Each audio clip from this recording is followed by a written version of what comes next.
I made $562 driving Uber last week here in Edmonton.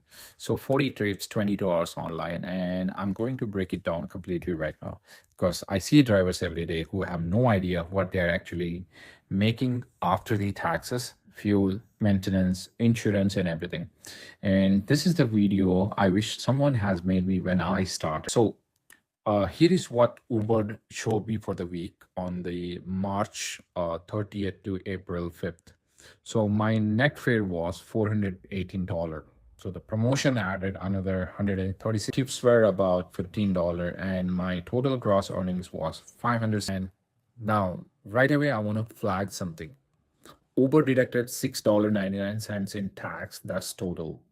So that is a GST that Uber collects and remits to CRA on your behalf. Technically, my gross earnings were before the deduction were closer to 500. So you'll want to track this number for T2125 when this tax season comes.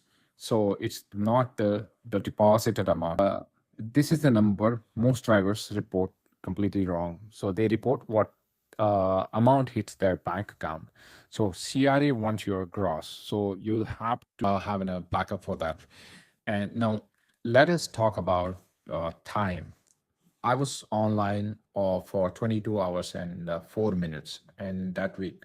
And but my active time, meaning I had a passenger in my car and I was picking up someone, it was 14 hours and 13 minutes. And this is really important number because 14 active hours is out of 22 hours. That means like, I was sitting, idling and repositioning for almost 8 hours. That's the dead time. And that's the time I could have been optimized better.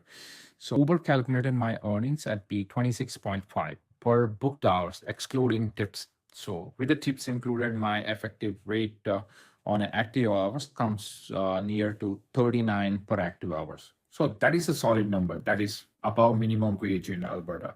And being my own boss doing that job, so it's completely above high wage. And but here is the catch: most of the drivers miss. That's not an actual take home numbers. That's not even close. So let me walk you through that this 562 what actually means and what it actually turns in. First, a few driving 22 hours online in Edmonton is that's conservatively putting on 400 to 500 kilometers for that particular week. That is on the current gas price. It's almost a seven fuel. Second, the vehicle wear and tear. The whether you own or lease your car, that's depreciating on every kilometer. CRA allows you to reasonable vehicle kilometers of deductions based on your business percentage. So I lease my vehicle, and so portion of every lease payment on every oil change and maintenance on every car wash, comes off my income. Ballpark another 80 to 100 per week on the vehicle cost when you average it out. And the third one is taxes. So as a self-employed driver, I pay federal and Alberta income tax on my net business income. Also, I pay CPP about 11.9% on the net earnings because I'm a self-employed individual and I cover both employee and employer share. So on 562 gross after expenses, my estimated tax CPP combined runs about 100 to 100 for the week. So let's do a final math. 162 gross minus 65 fuel minus 90 on the vehicle cost minus 110 on the tax and CPP. And that leaves me roughly 297 to take home for that particular week. And 22 hours online, 290 for take home. That's is about the $13.50 per online in my pocket. Is that a good money? Depends on how you look at it. On active hours only, it is closer to $21 per hour. And the key is these numbers go up when you get smarter and when you drive and where you drive. And here is the most, moved the needle in my back. And that particular week was the $136 my earnings came from a promotion. That's almost 25% off my gross. So I hit Uber weekly trip bonus and completing 40 trips. And if I had stopped at 30, I would have left that promo money on the table. So moving your promo thresholds and planning the week around along, beside them. So that's the higher and things can do, profitable for the drivers. So I was use the priority mode 11 hours and 24 minutes for that week. And Uber says I made 179 with the priority mode and compared to estimated 112 without it. So that is a $67 extra for activating a feature in the app. And these are not a secrets, these are just a thing that most of the drivers are not paying attention to.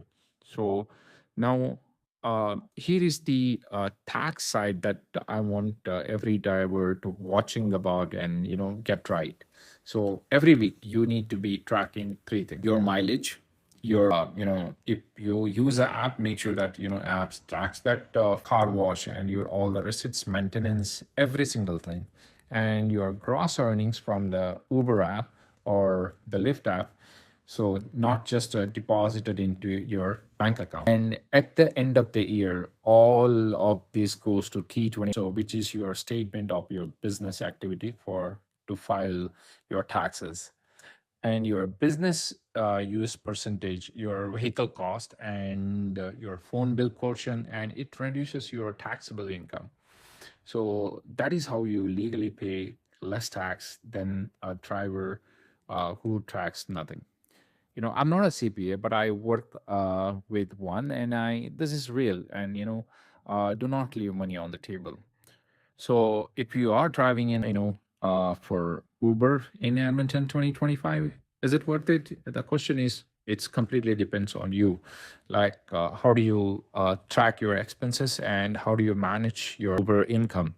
So, and how do you treat your income as an employee or as a business? It's totally up to you. And then if you are smart enough, definitely you can make money. If you're not completely, you are leaving the money on the table, definitely you're going to lose the entire business model.